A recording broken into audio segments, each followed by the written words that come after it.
हाँ मेरे प्यारे 9th क्लास के बच्चों, आज आपको सिखाएंगे मोल कंसेप्ट।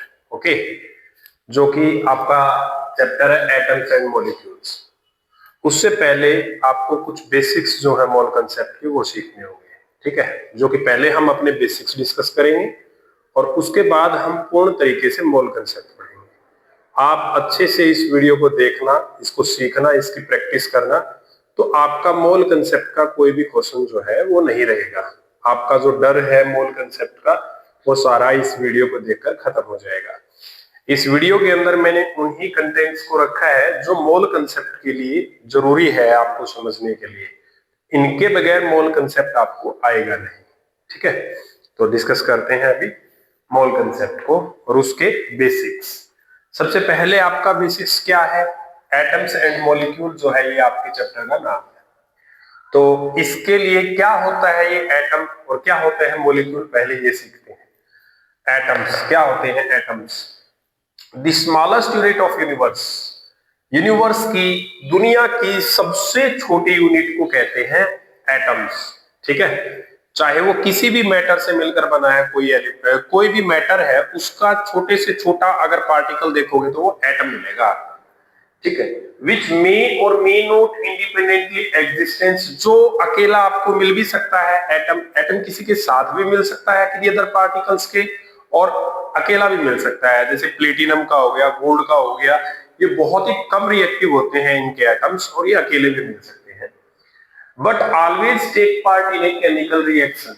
लेकिन एटम्स ही जो होते हैं वही केमिकल रिएक्शंस जो आप आगे जाकर पढ़ोगे बड़ी क्लासेस में, जो एटम्स होते हैं वही केमिकल रिएक्शन में पार्टिसिपेट करते हैं।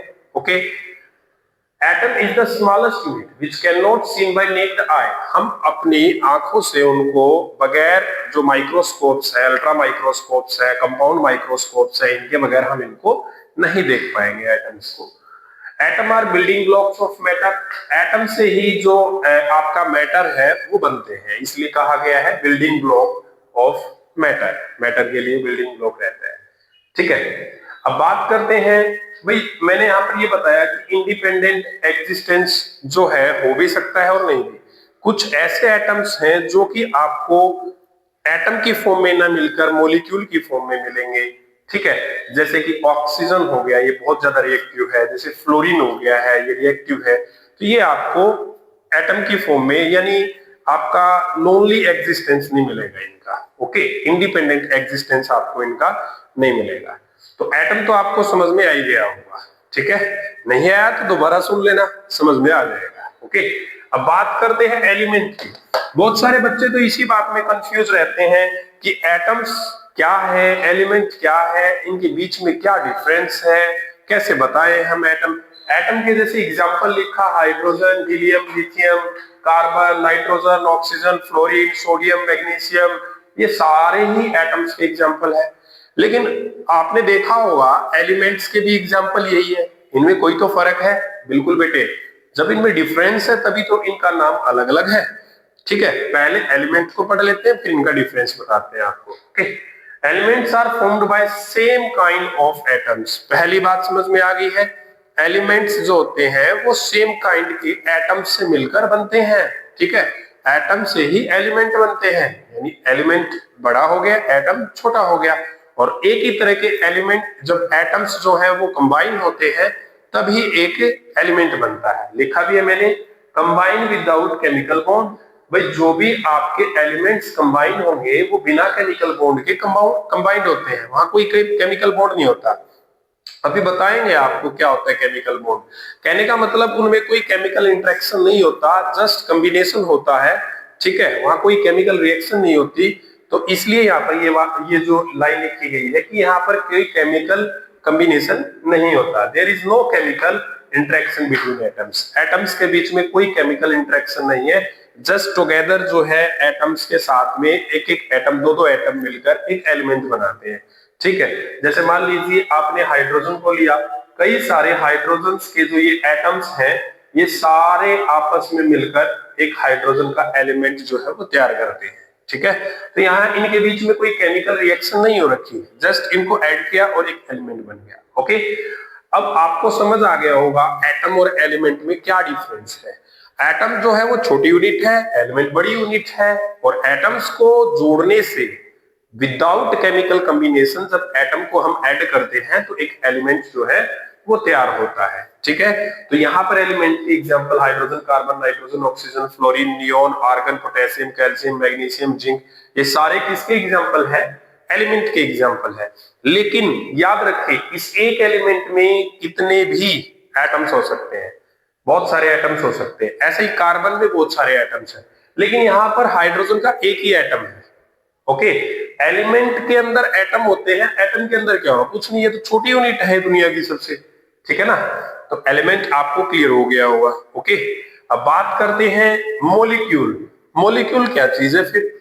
जब सेम टाइप के या डिफरेंट टाइप के एटम्स और एलिमेंट को ऐड किया जाता है with a chemical bond या with a chemical combination, then there is formation of molecule. Molecule कब बनता है? जैसे मैंने बताया कि नहीं, दो या दो से ज्यादा एटम्स को ऐड करोगे तो एलिमेंट बनता है, but without A chemical interaction. अभी मैं क्या बता रहा हूं, जब दो या दो से ज्यादा सेम भी हो सकते हैं, डिफरेंट भी हो सकते हैं, एलिमेंट्स को ऐड करते हैं या एटम्स को ऐड करते हैं through a chemical interaction, then there is formation of molecule. It means in a molecule there is chemical combination. Okay, chemical interaction. Okay, two or more than two group of atoms or elements combine together, आपस में जुड़ते हैं to form a molecule. तो एक क्या बनाते हैं? Molecule बनाते हैं। There is attractive force between atoms or elements. Atoms और elements के बीच में attractive force होता है, तभी तो वो जुड़ते हैं। यहाँ कोई attractive force नहीं होता। Okay, elements में क्या कहेंगे? There is no chemical interaction, there is no chemical interaction. But आप ये कहेंगे कि इसके अंदर केमिकल इंटरेक्शन होता है मॉलिक्यूल के अंदर। ओके, आगे बात करते हैं। एटम्स और elements combine through a chemical bond in a molecule. अभी बताया जब केमिकल इंटरेक्शन होता है तो वहां पर केमिकल बॉन्ड भी होगा। Okay, clear.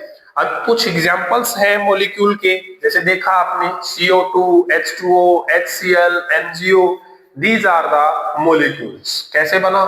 जब कार्बन है, ये मैंने इसकी स्टेट लिखी है, सॉलिड स्टेट में मिलता है carbon, carbon plus oxygen gas state में मिलेगा। जब इनको ऐड करोगे तो क्या बना? CO2। This one is the molecule. यहां पर क्या बन गया? ये मॉलिक्यूल बन गया है। किसका मॉलिक्यूल बना? Carbon dioxide. किसका बन गया? कार्बन डाइऑक्साइड का। ऐसे ही मैग्नीशियम और ऑक्सीजन को ऐड किया तो ये भी क्या बन गया? एक मॉलिक्यूल बन गया है। ठीक है, क्या बन गया? मॉलिक्यूल बन गया। किसका? मैग्नीशियम। ये किसका सिंबल है बेटा? मैग्नीशियम ऑक्साइड का सिंबल है। तो ये क्या बन गया? Magnesium oxide. यहां केमिकल कॉम्बिनेशन हुई है। अच्छा, ये क्या चीज है? ये या तो एटम हो सकते हैं या आपके एलिमेंट हो सकते हैं। सेम यहां पर एटम या एलिमेंट, ये सारे एटम हो सकते हैं या एलिमेंट हो सकते हैं जो कि जुड़ते हैं थ्रू ए केमिकल बॉन्ड या we can say chemical interaction. Chemical interaction के थ्रू जुड़ते हैं। ठीक है, इसको कहा जाता है क्या? मॉलिक्यूल। जैसे आप सभी की दोस्ती होती है, वहां पर एक दोस्ती का बॉन्ड होता है। ठीक है, लेकिन यहाँ दोस्ती में हम ये नहीं कह सकते कोई केमिकल इंटरेक्शन होता है। क्लियर है? जैसे केमिकल इंटरेक्शन कैसे होता है? जैसे मान लीजिए आपने क्या किया भाई, आपने मिल्क लिया, मिल्क के अंदर आपने पानी मिला दिया, तो आपने पानी ऐड किया, उसमें मिलाया है पानी, तो वहां पर कोई ना कोई केमिकल इंटरेक्शन जरूर होगा। जैसे कि आप लोग क्या करते हैं भाई, कोई एक केमिकल ले लिया, मान लीजिए किसी बच्चे ने क्या लिया, किसी बच्चे ने NaCl ले लिया, सोडियम क्लोराइड, और एक HCl ले लिया। दो केमिकल है बेटा, इनको मिलाओगे तो आपका नया केमिकल सोडियम क्लोराइड बन जाएगा। जैसे यहां पर देखा, कार्बन को और ऑक्सीजन को, दोनों को, कार्बन को ऑक्सीजन की प्रेजेंस में जला दो। ठीक है, कार्बन क्या चीज होती है? कार्बन ये होती है, जैसे लकड़ी को जला दिया, किसी कागज को जला दिया, ठीक है, ये कार्बन से बनता है। और इसको आप जलाने के बाद देखोगे जो भी आपका जो भी ऐश बचेगा, जो राख बचती है, वो क्या होता है? मॉलिक्यूल होता है, या जो धुआं उठता है उसमें से, उसमें कार्बन डाइऑक्साइड होती है। Okay, hope so it is clear for you कि भाई कैसे होता है केमिकल इंटरेक्शन। ठीक है, अब बात करते हैं केमिकल बॉन्ड। अब जो बताया उसी के बारे में थोड़ा डिस्कस करते हैं, थ्योरेटिकल वे में भी और अदर तरीके से। when two atoms or elements combine through attractive force, जब दो एटम्स और दो एलिमेंट्स जब एक केमिकल बॉन्ड के थ्रू जब ऐड होते हैं, जुड़ते हैं, तो आपको बताया मैंने held together element, group of atom element are called chemical bond. जब दो एटम के बीच में या दो एलिमेंट के बीच में एक अट्रैक्टिव फोर्स होता है, अट्रैक्टिव फोर्स होने का कारण क्या है? Chemical bond. वहीं पर केमिकल बॉन्ड होता है जब दो पोल के बीच में या फिर दो एटम्स के बीच में अट्रैक्शन होता है, उसी को केमिकल बॉन्ड कहते हैं। जैसे कि दो हाइड्रोजन के बीच में अट्रैक्शन है तो H2, जैसे दो हाइड्रोजन और एक ऑक्सीजन के बीच में अट्रैक्शन है तो H2O बन गया। जैसे CO2 बन गया, यहाँ दो कार्बन, एक कार्बन और दो ऑक्सीजन के बीच में है तो ये क्या बन गया? CO2। जैसे कि ऑक्सीजन है O2, ओके, जैसे कि नाइट्रोजन है N2। ये मॉलिक्यूल्स होते हैं, मॉलिक्यूल्स में ही एटम्स, इसके नीचे सब्सक्रिप्ट्स में लिखा जाता है 2, 3, 4, ये मॉलिक्यूल्स होते हैं सारे। जैसे कि आपने पढ़ा होगा methane gas, natural gas, this one is also a molecule, it is combined. जब आप क्या करते हैं, कार्बन के साथ हाइड्रोजन को मिलाते हैं तो आपका क्या बनता है? आपका बनता है एक molecule. Also it is clear for you कि मॉलिक्यूल कैसे बना। और जो इनके बीच में ये इंटरेक्शन दिखा रखा है, ये जो लाइन से दिखा रखा है, जो डैश लाइन से रिप्रेजेंट किया हुआ है हमने, ये क्या है? आपका केमिकल बॉन्ड है। इसी के थ्रू ये कंबाइन होकर CH4 बन गया है, इन्हीं के थ्रू कंबाइन होकर CO2 बना है, इसी के थ्रू कंबाइन होकर H2O बना है। ओके, आप जानते हैं H2O वाटर का फार्मूला है। ओके, तो वाटर जो बना है आपका, उसका फार्मूला जो बना है वो इस तरीके से बनता है, उसमें हाइड्रोजन केमिकल बॉन्ड के थ्रू जुड़े हुए होते हैं। ओके, इसको कहा जाता है केमिकल बॉन्ड। अब आपको एक टर्म आती है 9th क्लास में, एटॉमिसिटी। ओके, क्या होता है एटॉमिसिटी? जो नंबर ऑफ एटम्स है या एलिमेंट्स कह सकते हैं, जब आपस में नंबर ऑफ एटम्स और एलिमेंट्स कंबाइन होते हैं, जुड़ते हैं, उसमें कितने नंबर ऑफ एटम्स और एलिमेंट्स है उसको कहा जाता है एटॉमिसिटी। ओके, क्या लिखा? Number of atoms in a molecule are called atomicity. Atoms हो सकते हैं और एटम्स की जगह पर यहाँ पर क्या हो सकते हैं? एलिमेंट्स भी हो सकते हैं। किसी मॉलिक्यूल में एटम्स और एलिमेंट्स का होना क्या कहलाता है? आपका एटॉमिसिटी कहा जाता है। जैसे मॉलिक्यूल के फार्मूले, मॉलिक्यूल लिखा हाइड्रोजन, ऑक्सीजन, सल्फर, फास्फोरस, और फार्मूला लिखा H2O2 S8P4। तो आप हाइड्रोजन के अंदर कितना बताओगे एटॉमिसिटी? देखो नीचे क्या लिखा है? 2, तो ये 2 एटॉमिसिटी 2, तो 2 है। 8, तो इसकी एटॉमिसिटी 8 है, और 4 लिखा है तो ये 4 है। ये एटॉमिसिटी होती है कि किसी मॉलिक्यूल में कितने नंबर ऑफ एटम है, उसे एटॉमिसिटी कहा जाता है। जैसे आप इसकी को, इसकी एटॉमिसिटी 2 है, इसकी एटॉमिसिटी 2 है, सॉरी 2 और 1 3, 3 है, इसकी एटॉमिसिटी 3 है, इसकी एटॉमिसिटी 2 है, इसकी एटॉमिसिटी 5 है। ओके, अगर 1 आता है तो उसको बोलते हैं मोनो एटॉमिक। क्या बोलते हैं? Mono atomic. अगर 2 आता है तो उसको बोलते हैं डाई एटॉमिक, डायटोमिक। 3 आता है तो उसको बोलते हैं ट्रायटोमिक। 4 आता है तो उसको बोलते हैं टेट्राएटोमिक, टेट्राएटोमिक। और 4 से ज्यादा अगर आते हैं आपके 5, 6, 7, आप जितने भी लें, उसको बोलते हैं पॉलीएटोमिक। क्या बोलेंगे? Poly atomic. ये क्या होती है? एटोमिसिटी। जैसे ये डायटोमिक लिखा, ये भी डायटोमिक है, ये पॉलीएटोमिक है, ये टेट्राएटोमिक है। ये तो आपकी क्या खत्म हुई? एटोमिसिटी खत्म हुई। ठीक है, उसके बाद आपको क्या याद रखना है? उसके बाद आपको याद रखना है एटॉमिक नंबर्स। जो भी आपको एटम्स दिए हुए हैं उनका क्या याद रखना है? एटॉमिक नंबर याद रखना है। ठीक है, अभी हम कुछ एटॉमिक नंबर, आपको मिनिमम 20 तक आपको एटॉमिक नंबर और उनके मास नंबर जो है वो याद होने चाहिए। ठीक है, पहले तो समझो एटॉमिक नंबर होता क्या है। एटॉमिक नंबर होता क्या चीज है? ठीक है, देखिए हमारा नया टॉपिक इससे आगे क्या आया? Atomic number. जो मैं आपको ये समझा रहा हूं, इनके बगैर आपको मोल कंसेप्ट समझ में नहीं आएगा, इसलिए ये टॉपिक आपको बता रहा हूं। ठीक है, number of electrons and protons present in a atom। called atomic number, are called atomic number। किसी एक एटम में नंबर ऑफ इलेक्ट्रॉन्स प्रेजेंट होते हैं और नंबर ऑफ प्रोटॉन प्रेजेंट होते हैं। ये आइडेंटिटी है एटम की। आप ये ना समझे कि एटम तो सर आपने अभी बताया था सबसे छोटा होता है, अभी तो आप बता रहे हो उसमें एटॉमिक नंबर भी होता है। बेटा इसमें आइडेंटिटी है। जैसे एक सिंगल इंसान है, मैं हूं, जैसे मेरा हार्ट भी है, किडनी भी है, वो मैं तो एक सिंगल हूं। अब मेरा हार्ट है ना, मेरे अंदर वो हार्ट हुआ ना, ऐसे ही एटम के अंदर की बात है कि कितने इलेक्ट्रॉन और प्रोटॉन, उन्हीं से मिलकर तो एक एटम बनता है। ठीक है, वो कोई ऐसा नहीं है कि कोई छोटी यूनिट है एटॉमिक, कोई बहुत बड़ी वो है। एटॉमिक को जो आपका इलेक्ट्रॉन प्रोटॉन को सब एटॉमिक पार्टिकल कहा जाता है, एटम का छोटा रूप। लेकिन अब अगर मान लो हाइड्रोजन का एटम है, हाइड्रोजन का इलेक्ट्रॉन है, तो उसे हाइड्रोजन एटम ही बोला जाता है। अगर कार्बन का है तो उसे कार्बन बोला जाता है।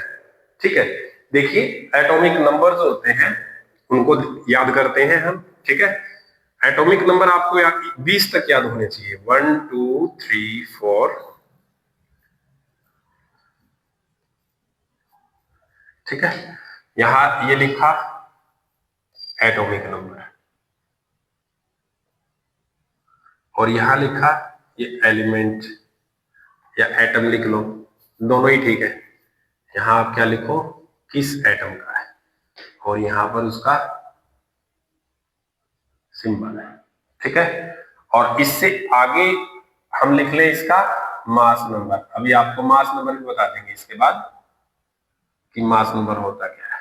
ठीक है, एटम जैसे मान लीजिए सबसे पहले आपने क्या लिया, हाइड्रोजन है। सबसे पहले किसका होता है एटॉमिक नंबर, हाइड्रोजन का, फिर हीलियम का, फिर लिथियम का, फिर बेरिलियम का, फिर बोरॉन का। ठीक, फिर किसका, कार्बन का, फिर किसका है बेटा, नाइट्रोजन का, फिर किसका है, ऑक्सीजन का, फिर किसका है, फ्लोरीन का, फिर किसका है, नियोन का।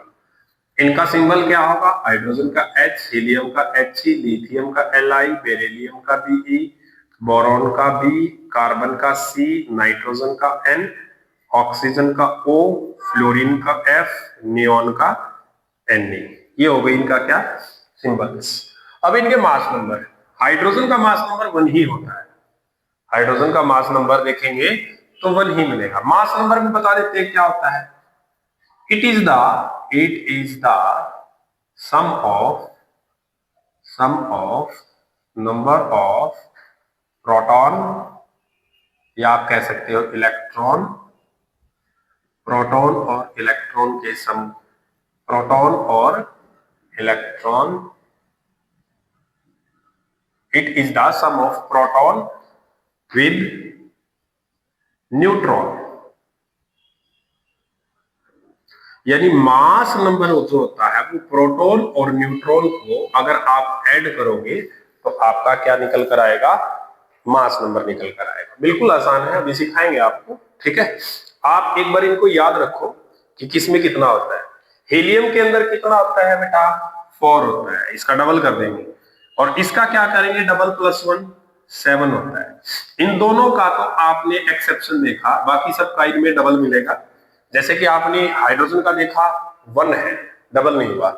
हीलियम का मैंने डबल किया, इसका डबल प्लस 1 किया तो इसका 7 है। बेरिलियम का कितना होगा, 8। बोरॉन का कितना होगा, 10। कार्बन का 12, नाइट्रोजन का 14, ऑक्सीजन नाइट्रोजन का 14, ऑक्सीजन का 16, फ्लोरीन का 18 और नियोन का 20। आप सभी का देख रहे होंगे जो मैंने आपको आगे एलिमेंट्स लिखे हैं, मैंने इनका एटॉमिक नंबर का डबल किया है।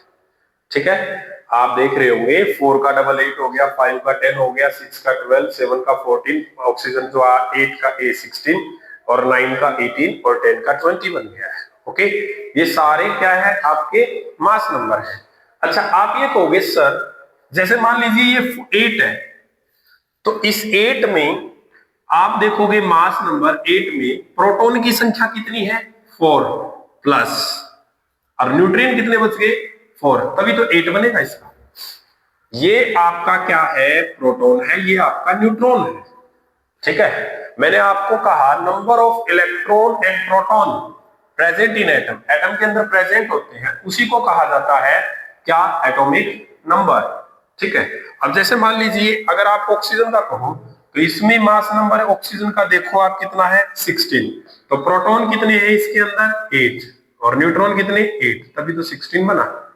अच्छा अब बात करते हैं हम इसकी, जो आपका लिथियम है, लिथियम के मास नंबर में 7 तो हो गए, सॉरी मास हो गया 7, तो इसके अंदर प्रोटॉन कितने हैं 3, जितना एटॉमिक नंबर है उतने ही प्रोटॉन और इलेक्ट्रॉन होते हैं।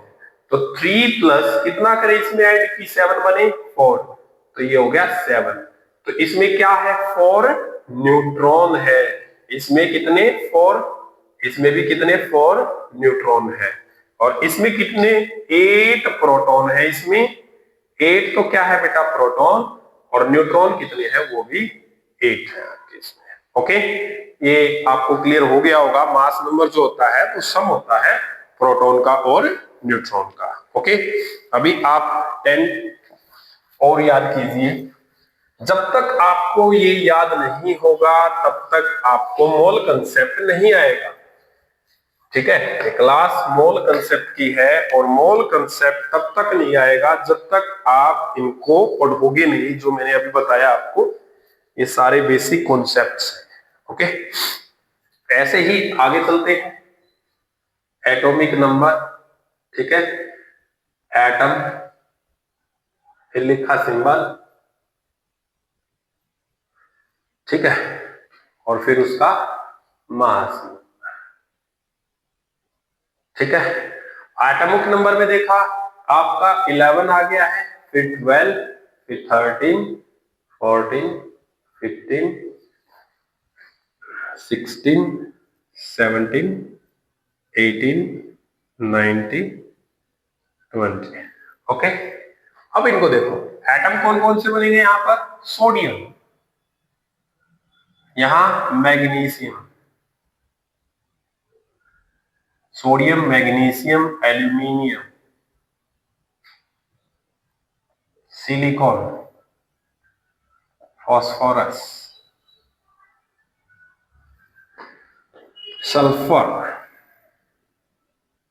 Chlorine, argon, potassium, calcium. Symbol इनका क्या होगा, सोडियम का सिंबल होता है बच्चे Na, ये याद रखना है, जब तक ये टेबल याद नहीं होगी तब तक आप मोल कंसेप्ट नहीं कर पाएंगे। मैं बार बार कह रहा हूं आपको ये बात, ये आपको लिख लिख कर याद करना है। ठीक है, magnesium, aluminium, silicon, phosphorus, sulphur, chlorine, argon, potassium और कैल्शियम। ठीक है, अब सोडियम का इनमें क्या होता है, जो ओड वाला है ना, ओड नंबर वाला है atomic number, odd atomic number जो लिखा, ओड एटॉमिक नंबर, उसमें तो हमें क्या करना है, डबल करके उसका +1 कर देना है। और अगर अपना इवन एटॉमिक नंबर आएगा उसमें ओनली क्या करना है, डबल। जैसे ये आपका इवन ओड है, ये आपका ओड है, ये भी आपका ओड नंबर है, ये भी आपका ओड नंबर है, ये भी आपका ओड नंबर है, तो इनका क्या होगा डबल, इसका डबल करना 22 + 1 23, इसका कितना बना डबल ओनली 24, इसका कितना बना 27, इसका कितना बना 28, 31, 32। एक्सेप्शन है यहाँ पर क्लोरीन का, एक्सेप्शन क्यों है वो भी आपको अदर क्लासेस में डिस्कस करेंगे, दूसरी क्लास में डिस्कस करेंगे।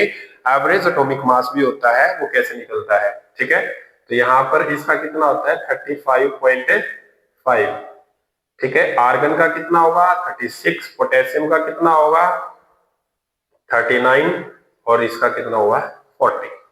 ये आपको एटॉमिक नंबर जो है वो आपको याद होने चाहिए, जब आपको ये याद होंगे तभी आप कर पाओगे मोल कंसेप्ट। ज्यादा दूर नहीं है, बस अभी आने वाला है मोल कंसेप्ट आपके। ठीक है, पहले आप इनको नोट कीजिए, ठीक है, इनको याद कीजिए, उसके बाद आप मोल कंसेप्ट को समझ पाओगे। ठीक है, नोट कर लीजिए इसको।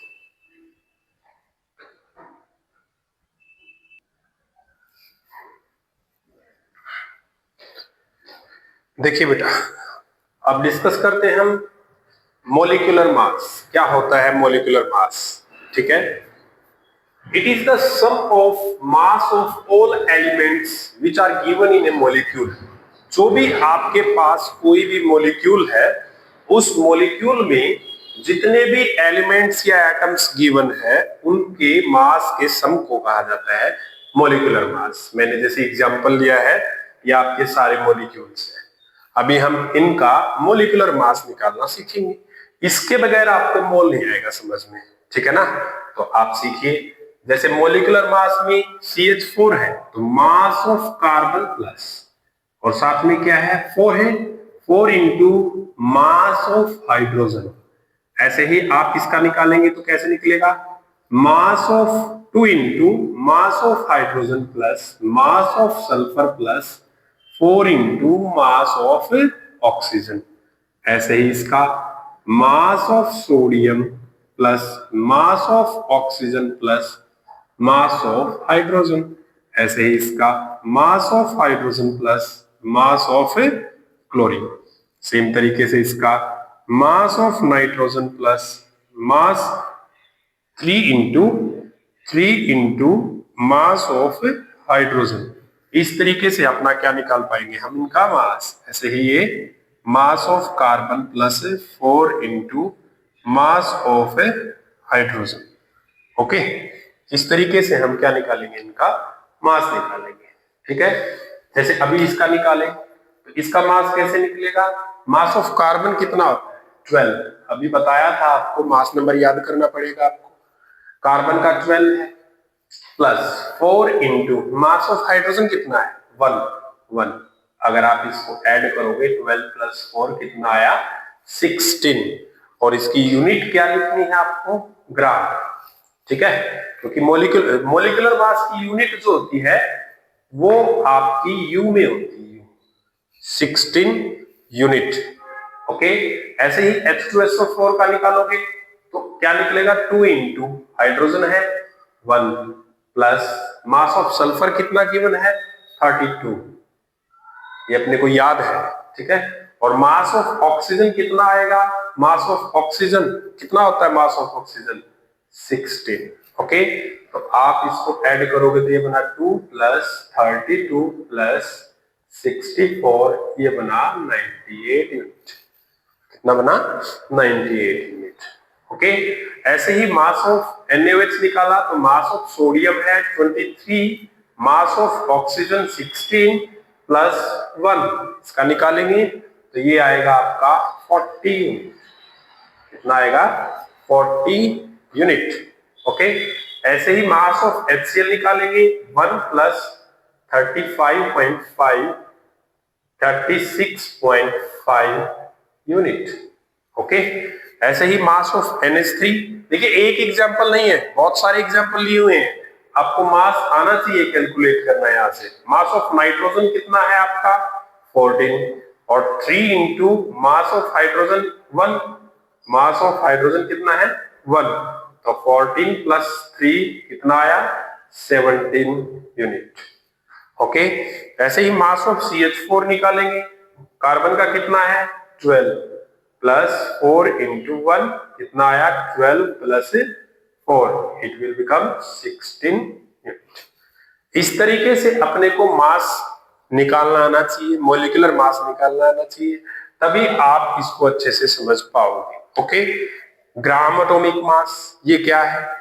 जो आपका मोलिकुलर मास है, जैसे ये यूनिट में था, जब किसी मोलिक्यूल के एटम्स का मास अगर आप ग्राम में लेते हैं तो उसको ग्राम एटॉमिक मास कहते हैं। मास ऑफ एलिमेंट्स, एटम्स और molecules in gram are called gram atomic mass. Okay, जो ये आपकी यूनिट लिखी हुई है इसको आप ग्राम में कर दो सारे को, ये क्या बन जाएगा आपका? ग्राम एटॉमिक मास। बस यूनिट का डिफरेंस है। ग्राम एटॉमिक मास में यूनिट जो होती है वो ग्राम होती है, और आपका मोलिकुलर मास में जो यूनिट होती है वो यू होती है। ठीक है, उसके पीछे यू लगा हुआ था यूनिट के, और इसमें क्या लग गया? ग्राम लग गया। ओके, अब बात करते हैं हम, अगर अपने को इतना आ गया है तो आप मोल कंसेप्ट सीखने के एबल हो गए हो, अदरवाइज नहीं। पहले आपको ये सीखना पड़ेगा जितना मैंने अभी पढ़ाया है, तभी आपको मोल कंसेप्ट समझ में आएगा। ओके, बहुत आसान है अगर आपको ये आ गया होगा तो। उससे पहले कुछ बेसिक चीजों के बारे में बात कर लेते हैं, ठीक है। जैसे आप लोगों ने सुना होगा, कोई भी चीज है, जैसे मान लो केले हैं, 1 डजन बनानास, तो इसका मतलब क्या है, उसमें कितने नंबर ऑफ थिंग्स है, 12। अगर डजन लिखा है तो उसमें कितना थिंग्स मिलेंगी बेटा, नंबर ऑफ थिंग्स 12। ओके, जैसे बोला कि अगर मान लीजिए कोई भी चीज है, कोई भाई 1 डजन पेंसिल है, तो उसमें नंबर ऑफ थिंग्स कितनी है, आप कहोगे 12 है। ऐसे ही उसका वेट, जब केमिस्ट्री में आप पढ़ते हो, केमिकल्स के बारे में पढ़ते हो, तो वहां हम डजन की बजाय हम पढ़ते हैं मोल को। ओके, तो उसमें मोल को हम वेट के हिसाब से भी देखते हैं, हम थिंग्स के हिसाब से भी देखते हैं, और वॉल्यूम के हिसाब से भी देखते हैं। जैसे डजन को नंबर ऑफ थिंग्स के हिसाब से देख रहे हो, ठीक है, उसी तरीके से मोल को आप 3 तरीके से देख सकते हो, इन term of mass, in term of things, in term of volume. Okay, चलो पढ़ते हैं इसको। मोल अगर मास के हिसाब से पढ़ोगे तो क्या लिखा, mass of a substance in ग्राम। कोई भी सब्सटेंस है, उसका मास ग्राम में जितना भी होगा, वही उसमें उसी को मोल कहा जाता है। जितना भी किसी सब्सटेंस का मास है, उसको क्या कहेंगे हम, मोल कहेंगे। नेक्स्ट, उस नंबर ऑफ थिंग्स या पार्टिकल इन ए सब्सटेंस, जो भी आपका मोल होता है, वो नंबर ऑफ थिंग्स और पार्टिकल सब्सटेंस के अंदर ये भी बताएगा, volume of gas in litre ये भी बताएगा। कैसे, जैसे 1 मोल जो है, उसमें उसका जो भी मोलर मास क्या है, mass, gram atomic mass, gram atomic mass in 1 mole. Molar mass का मतलब ये होता है कि ग्राम एटॉमिक मास इन 1 मोल, 1 मोल में कितना ग्राम एटॉमिक मास होगा, वो मोलर मास के बराबर होगा। और वो मैंने अभी बताया था, जो भी आपका मोलिकुलर मास है, उसकी यूनिट चेंज कर दो ग्राम में, तो आपका मोलर मास आ जाता है, ठीक है। Na एटम्स होंगे, Na आपने पढ़ा होगा, एवोगैड्रो कांस्टेंट होता है। Na एटम्स कह दो, एलिमेंट्स कह दो, या मॉलिक्यूल। अगर 1 मोल सब्सटेंस आपका मॉलिक्यूल है तो Na मॉलिक्यूल होगा, अगर 1 मोल एटम है तो आपका Na एटम होगा, अगर 1 मोल एलिमेंट्स है तो आपका Na एलिमेंट्स। मतलब ये थिंग्स की बात कर रहा है, number of things. Na things होती है, Na का मीन्स होता है 6.022 into 10 की पावर 23 नंबर ऑफ थिंग्स। आप नंबर ऑफ थिंग्स निकाल रहे हैं, जैसे आपने बताया कि 1 डजन के अंदर नंबर ऑफ थिंग्स होती है 12, ऐसे ही मैं कह रहा हूं 1 मोल के अंदर नंबर ऑफ थिंग्स होती है 6.022 into 10 to the power 23। अगर आपने कहा बनानास है तो बनानास लिख दो, पेंसिल है तो पेंसिल लिख दो। ओके, अगर चेयर्स है तो चेयर्स लिख दो। जो भी आपका सब्सटेंस है 1 मोल, उसमें नंबर ऑफ थिंग्स सेम रहेगी। ओके, और अगर आप वॉल्यूम चेक करोगे, 1 मोल कोई भी गैस है, कोई भी लिक्विड है, कोई भी सब्सटेंस आपका है, तो उसमें 22.4 लीटर होता है एट एसटीपी। एक वर्ड लिखा है एसटीपी, स्टैंडर्ड टेम्परेचर प्रेशर। कितना टेम्परेचर होता है, 0 डिग्री सेल्सियस, या आप इसको कह सकते हैं 273 केल्विन। प्रेशर कितना होता है, 1 atm। 1 एटमॉस्फेरिक प्रेशर होता है, उस पर मेजर किया जाता है ये, और टेम्परेचर 0 डिग्री सेल्सियस और 273 केल्विन कह सकते हैं। अब पढ़ते हैं आगे, इन टर्म ऑफ मास। जैसे आपको मैंने बताया in term of things, 1 dozen means 12 number of things. ऐसे ही मास की फॉर्म में पढ़ रहे हैं हम पहले, इन टर्म ऑफ मास, जो भी आपका गिवन वेट ऑफ सब्सटेंस है उसको मोलर मास से डिवाइड कर दो, तो आपका क्या आ जाएगा, नंबर ऑफ मोल्स आ जाएगा। जितने भी उसमें मोल्स है, जो भी गिवन वेट है उस सब्सटेंस का, जो भी आपको वेट गिवन है, उसको उसके मोलर मास से डिवाइड कर देना, तो क्या आ जाएगा, नंबर ऑफ मोल्स। सेम तरीके से यहाँ अगर नंबर ऑफ थिंग्स निकालनी है, जो भी गिवन नंबर ऑफ थिंग्स है उसको एवोगैड्रो नंबर से डिवाइड कर देना, तो यहां पर भी आपका क्या निकल आएगा, मोल आ जाएगा, नंबर ऑफ मोल्स। अगर बात करते हैं वॉल्यूम के हिसाब से, इन टर्म ऑफ वॉल्यूम, जो भी गिवन वॉल्यूम ऑफ सब्सटेंस है उसको 2.4 से डिवाइड कर दो तो आपका क्या आ जाएगा, नंबर ऑफ मोल्स आ जाएगा। इस तरीके से नंबर ऑफ मोल्स आप किसी न किसी चीज में तो निकालोगे ना। अगर कहा कि हमारे पास नंबर ऑफ थिंग्स है 24, तो कितना डजन हुआ उसमें, तो 12 से डिवाइड करते हैं जैसे, ठीक है। तो यहां पर अगर मास देखना है कि हमारे पास मास है इतना, उसमें कितना नंबर ऑफ मोल हुआ, तो जितना भी मास आपको गिवन है उसको मास से डिवाइड करो। नंबर ऑफ थिंग्स गिवन है तो नंबर ऑफ थिंग्स नंबर से डिवाइड करो। अगर वॉल्यूम गिवन है आपको तो उसको 2.4 से डिवाइड करना पड़ेगा, तभी आपका नंबर ऑफ मोल्स आएगा। जैसे मैंने अभी आपको लिखा 1 मोल ऑफ CH4 अगर बोलोगे तो उसमें अगर पूछो मास कितना होता है, अभी देखो हमने निकाला 16, तो ये आप कहोगे 16 ग्राम होता है सर मास। अगर 1 मोल ऑफ H2SO4 कहोगे, अभी निकाला 98 है, तो आप कहोगे 98 ग्राम होता है सर मास। अगर आप कहोगे 1 मोल ऑफ HCl, ये भी हमें निकाला है अभी, तो वो कितना मिलेगा, 36.5 ग्राम मिलेगा। ओके, ये हमने कैलकुलेट किया है, वहां से बता सकते हैं कि एक मोल, इसके एक मोल में 16 ग्राम, इसका एक मोल 48 ग्राम, एक मोल 40 ग्राम, 1 मोल 36.5, 1 मोल 17 ग्राम, 1 मोल 16 ग्राम। मतलब जो भी उसका मोलिकुलर मास है उसकी यूनिट चेंज कर दो, उतना ही उसके अंदर वेट प्रेजेंट होगा। मेरा कहने का मतलब यहां पर है, ठीक है। अब नंबर ऑफ थिंग्स कहोगे इसमें कितनी मिलेगी, तो आप कहोगे 6.022 इंटू 10 की पावर 23। CH4 क्या होता है, मोलिक्यूल, तो आप कहोगे इतना क्या है, इसके आगे मोलिक्यूल लिखा। ओके, इसमें भी यही लिखेंगे हम भाई, आप Na मोलिक्यूल्स लिख दो, एक ही बात है, आप Na मोलिक्यूल्स लिख दो, क्योंकि आपका H2SO4 भी तो मोलिक्यूल है।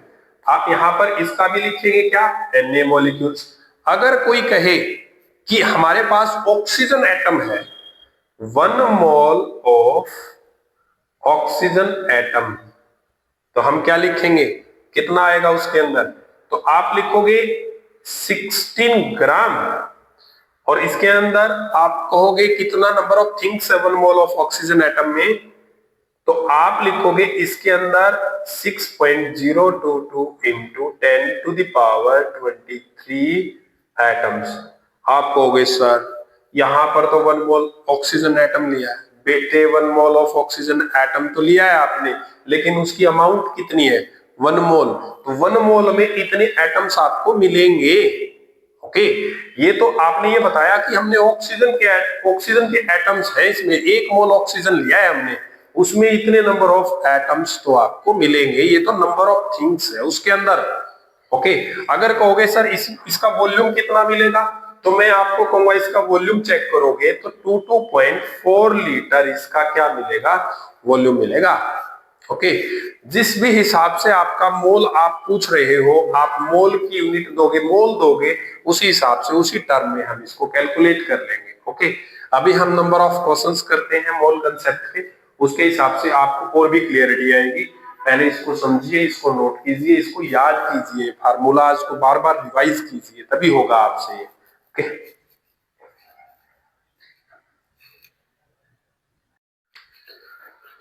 देखिए बेटा, ये कुछ क्वेश्चंस हैं आपके मोल कंसेप्ट के, ओके, जो आपको परेशान करते हैं, बार बार आते हैं, इनको समझो, सॉल्व करते हैं इनको। क्या है इन क्वेश्चंस में, how many atoms present in A H2SPO4-3 है।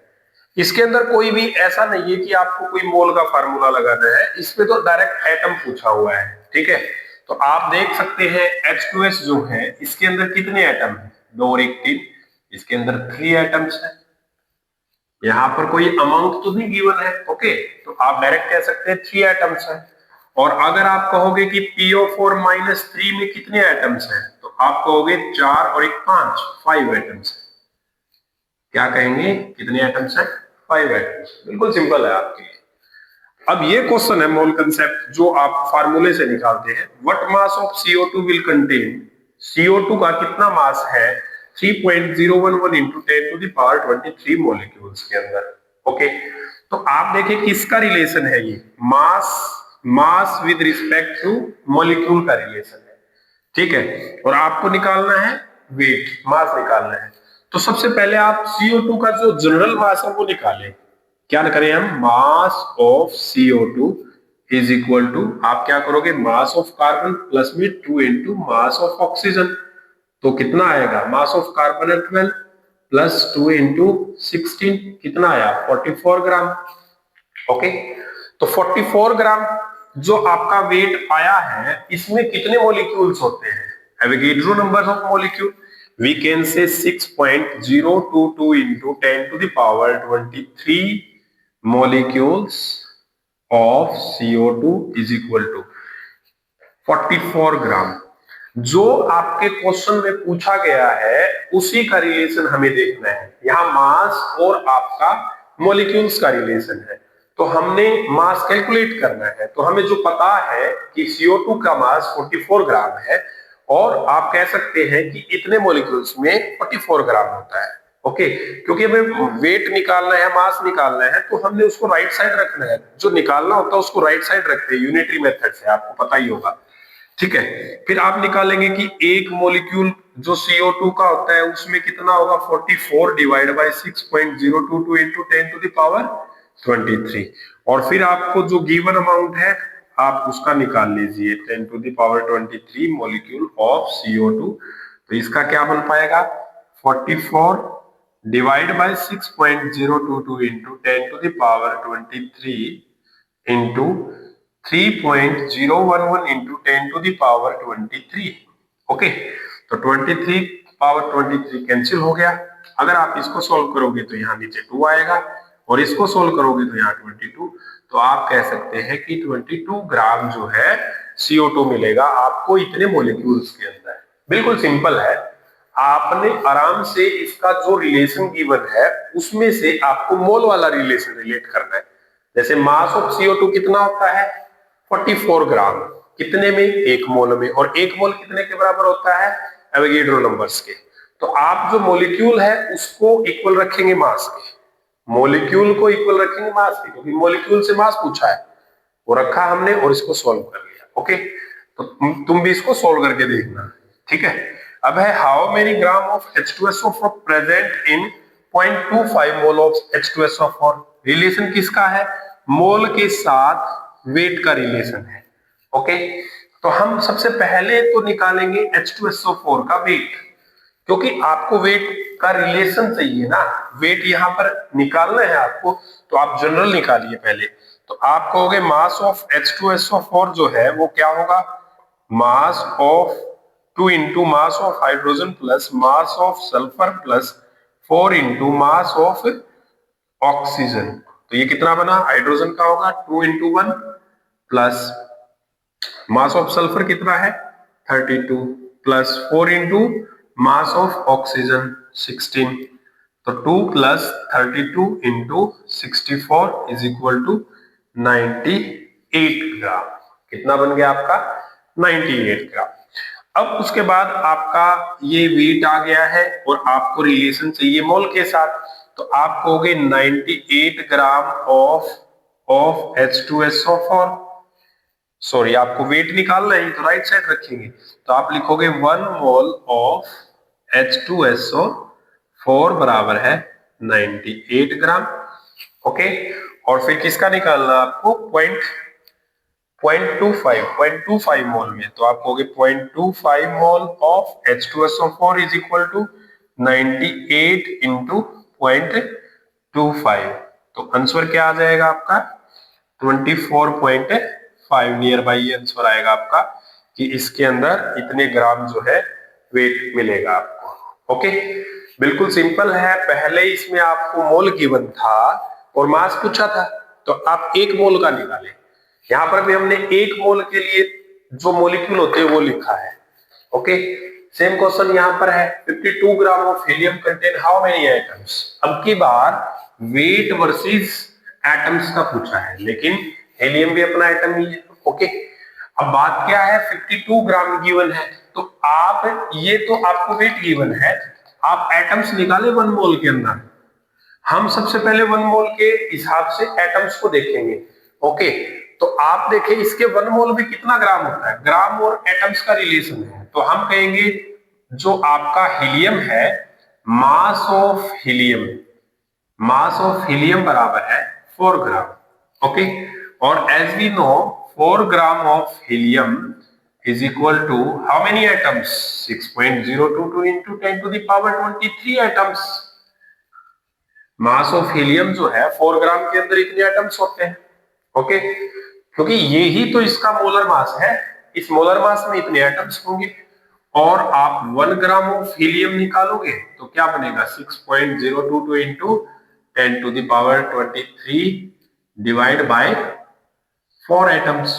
ओके, और अगर आप 52 ग्राम के लिए निकालोगे तो 6.022 into 10 to the power 23 divide by 4 into 13 तो 52।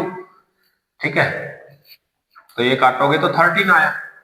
ठीक है, तो अब आप इसको आगे सोल्व कर लीजिए, जो भी है 13 को मल्टीप्लाई करने के बाद। ठीक है,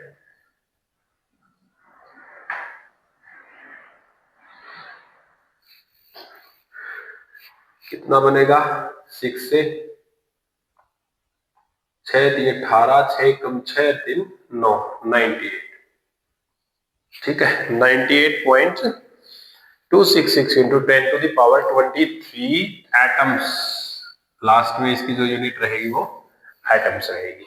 अब की बार क्या है क्वेश्चन में, weight of 6.023 into 10 to the power 23 of silver is, इसका वेट पूछ रखा है भाई क्या है।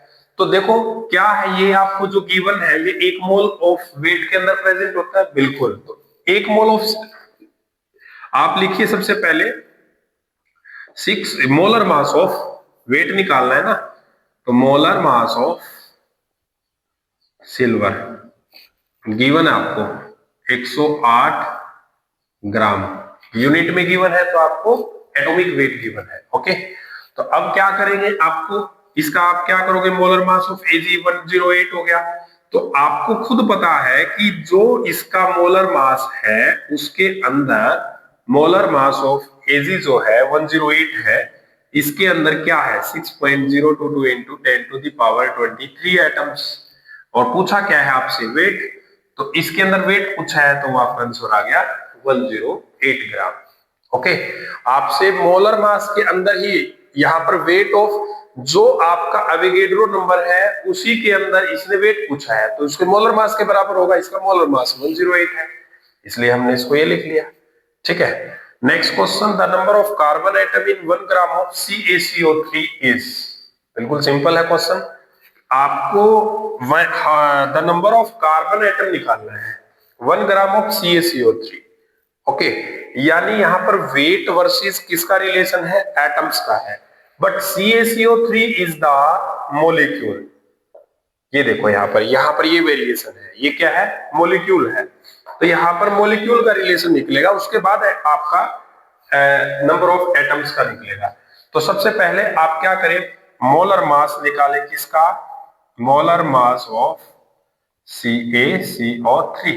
मेरे को कैसे पता चलता है रिलेशन किसका निकालना है, यहां पर देखो ना, नंबर ऑफ एटम्स वर्सेस क्या है, वेट, तो पहले वेट CaCO3 का निकलेगा। ठीक है, तो कितना बना, mass of Ca plus mass of carbon into 3 into mass of oxygen. Okay, तो कितना बनेगा 40 प्लस में मास ऑफ Ca 40 है, ये 12 है, plus 3 into mass of oxygen 16 है। ओके, इसको सॉल्व करोगे तो कितना बना 100 ग्राम वेट बन गया। ओके, CaCO3 का 100 ग्राम है, तो हम कहेंगे 100 gram of CaCO3 is equal to 6.022 into 10 to the power 23 molecule. मैंने यहां पर मोलिक्यूल क्यों लिखा, क्योंकि CaCO3 मोलिक्यूल है और उसके मोलर मास में एवोगैड्रो नंबर ऑफ मोलिक्यूल्स होते हैं। ओके, अब आप क्या निकालेंगे, 1 ग्राम के लिए निकालना भी अपने को 1 ग्राम के लिए है, 1 ग्राम में आप मोलिक्यूल निकालें तो कितना आएगा 6.022 into 10 to the power 23 divide by 100, इतना मोलिक्यूल आया। अब एक मोलिक्यूल में कितने कार्बन एटम है, ठीक है, तो यहां पर देख लो, अब एक मोलिक्यूल में कितने हैं, मोलिक्यूल में कितने कार्बन एटम है of CaCO3 is equal to how many atoms, there is one atom of carbon, okay, one atom.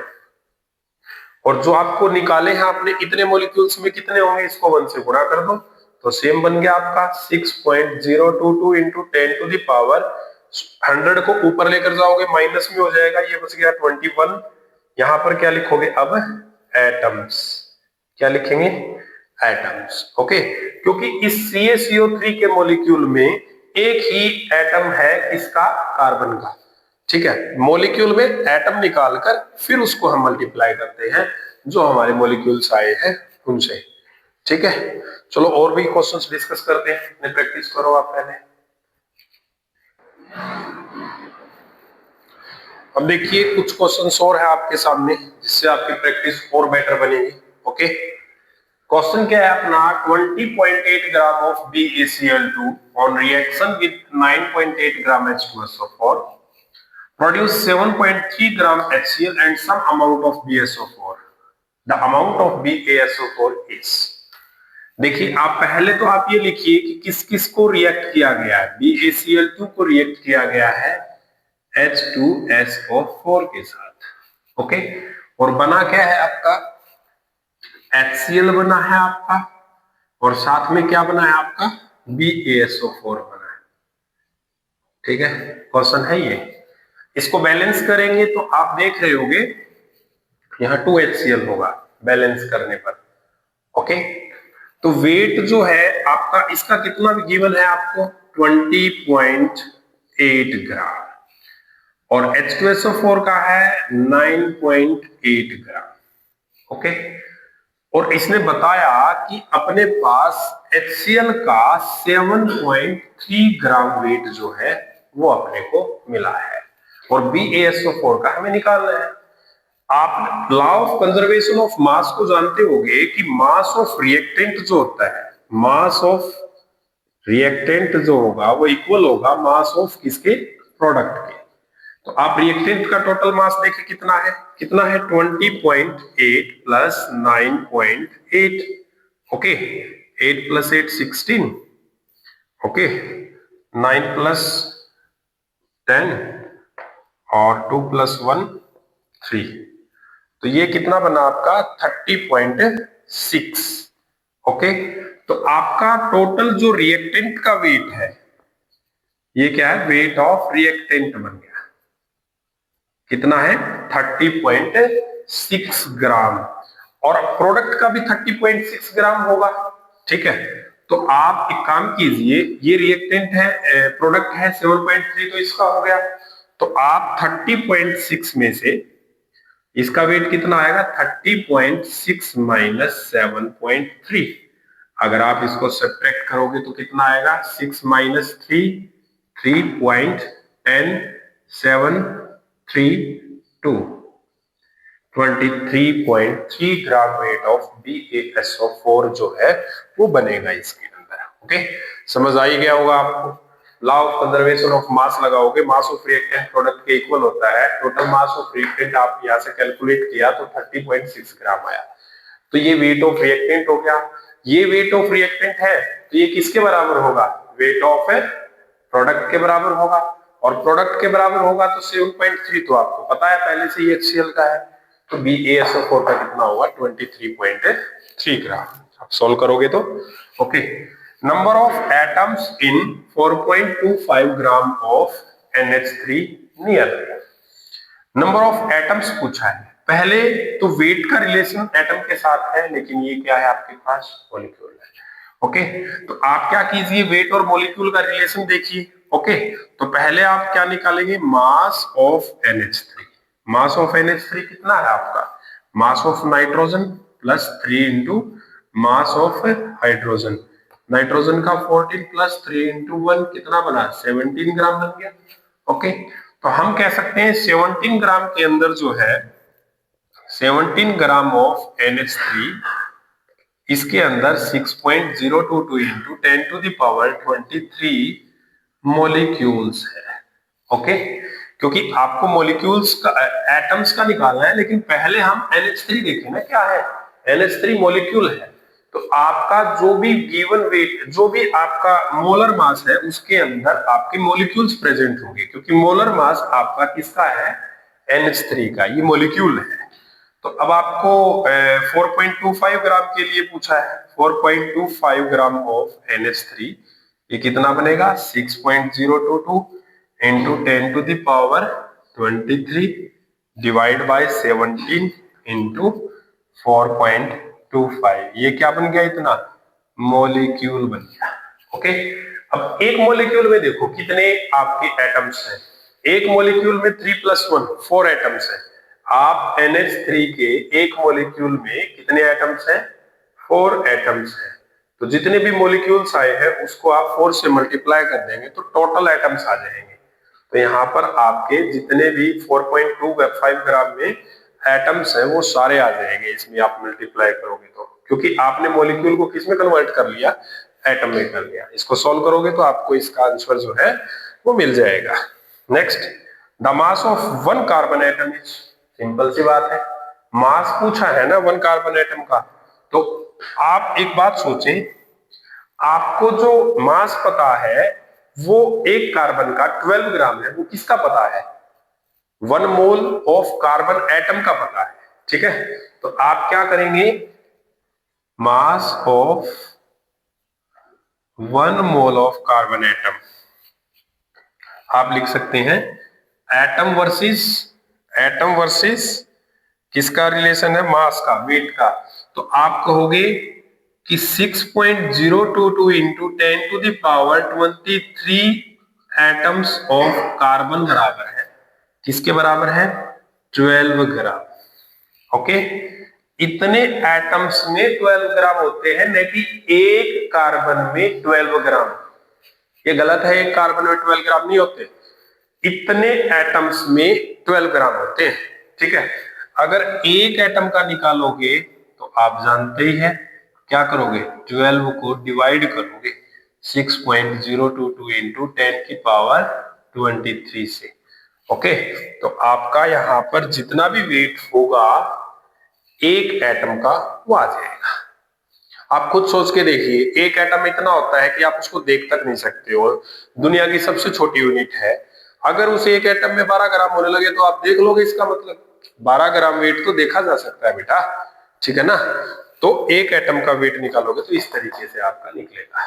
Okay, next question, what are the total number of moles in 4.32 gram of SCNO3 scandium nitrate है। Okay, तो आप इसके अंदर wait निकालोगे, उसके लिए आपको mass of scandium given होगा आपको। ठीक है, किसका मास जो है वो आपको गिवन होगा, मास ऑफ स्कैंडियम जो है वो आपको गिवन मिलेगा। अभी बताता हूं आपको मास ऑफ स्कैंडियम क्या है, मैंने क्वेश्चन के अंदर नहीं लिखा। 45 ग्राम होता है मास ऑफ स्कैंडियम, 45 ग्राम आपको भी पेपर में गिवन मिलेगा। आपको 20 से ऊपर जिसका भी मास है वो आपको गिवन मिलेगा। ओके, तो what are the total number of moles in 4.32, पहले आप मोलर मास ऑफ SCNO3 निकालिएगा, क्योंकि यहां पर वेट वर्सेस मोल्स का रिलेशन है। तो SCNO3 के अंदर देखें, mass of scandium plus mass of nitrogen plus 3 into mass of oxygen और पूरे को मल्टीप्लाई 3 से करो, ये गिवन है। मास ऑफ स्कैंडियम कितना बना आपका, 45 बन गया। मास ऑफ नाइट्रोजन कितना है आपका, 14 है। 3 इंटू मास ऑफ ऑक्सीजन कितना है आपका, 16 है। पूरे को 3 से मल्टीप्लाई करना है।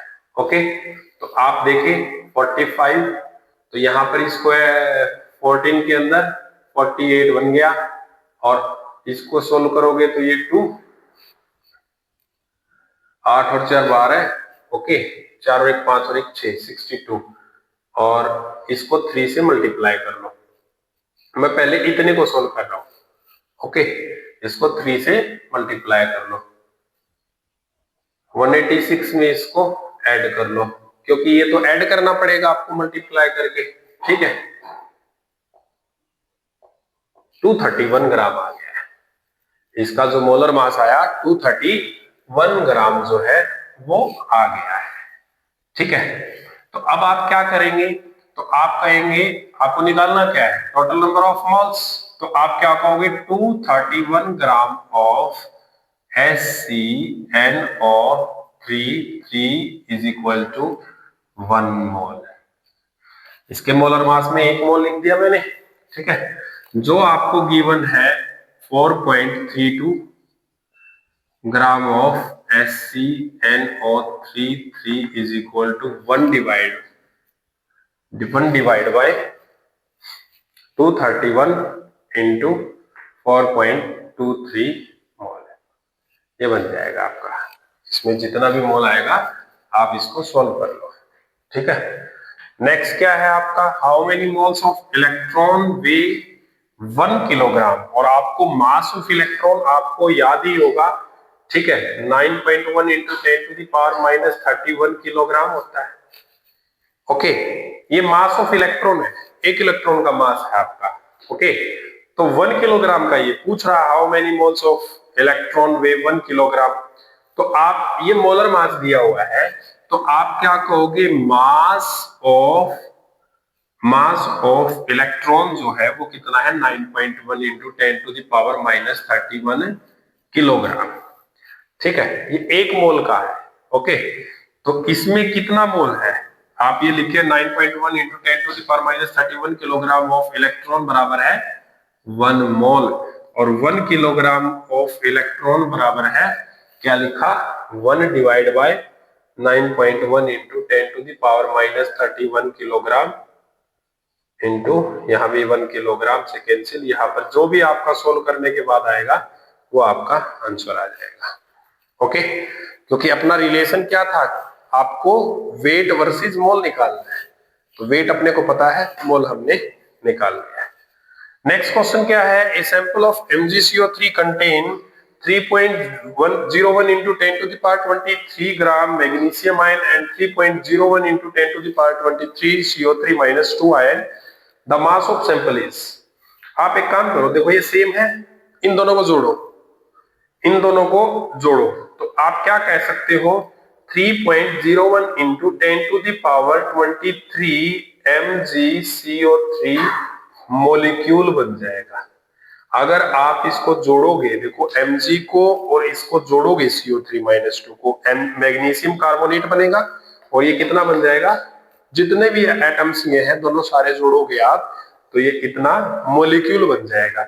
यानी आपसे पूछा गया है इसका मास। ओके, तो आप एक बात बताएं, यानी आपका number of molecule versus weight आ गया, तो आप लिखोगे 6.022 into 10 to the power 23 molecules of MgCO3 बराबर है 6.022 इंटू 10 टू दी, सॉरी, इसके अंदर आपका क्या क्या निकालना है, 1 mole. A sample contain ion, the mass of MgCO3, mass of sample is, MgCO3 का मास निकालो पहले, क्योंकि मॉलिक्यूल वर्सेस मास है ना, तो यहाँ पर हम MgCO3 का मास निकालेंगे। मैग्नीशियम का कितना होता है 24 प्लस, कार्बन 6 प्लस, 3 ऑक्सीजन का आप निकालोगे 3 इंटू 16, तो 24 प्लस 6 कितना हो गया, आप 12, कार्बन का 12 होता है, तो ये कितना बन गया आपका, 4 2 6, 3 48, 4 प्लस 3 7 8, ओके, 84 ग्राम, तो ये कितना बना 84 ग्राम।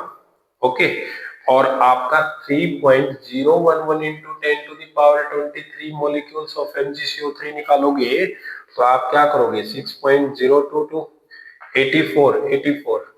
84 divide by 6.022 into 10 to the power 23 into 3.011 into 10 to the power 23, इसको सोल्व किया, ठीक है, तो ये आपका 1, ये आपका 2, इसको सोल्व किया तो ये 2 4 2, तो आंसर क्या आया 42 ग्राम। तो आपका जो गिवन सैंपल है उसके अंदर क्या आएगा, आपका 42 ग्राम आएगा। ओके, होप सो आपको समझ में आया हो। इन क्वेश्चंस की प्रैक्टिस करो, इनफ है आपके लिए। Okay, thank you.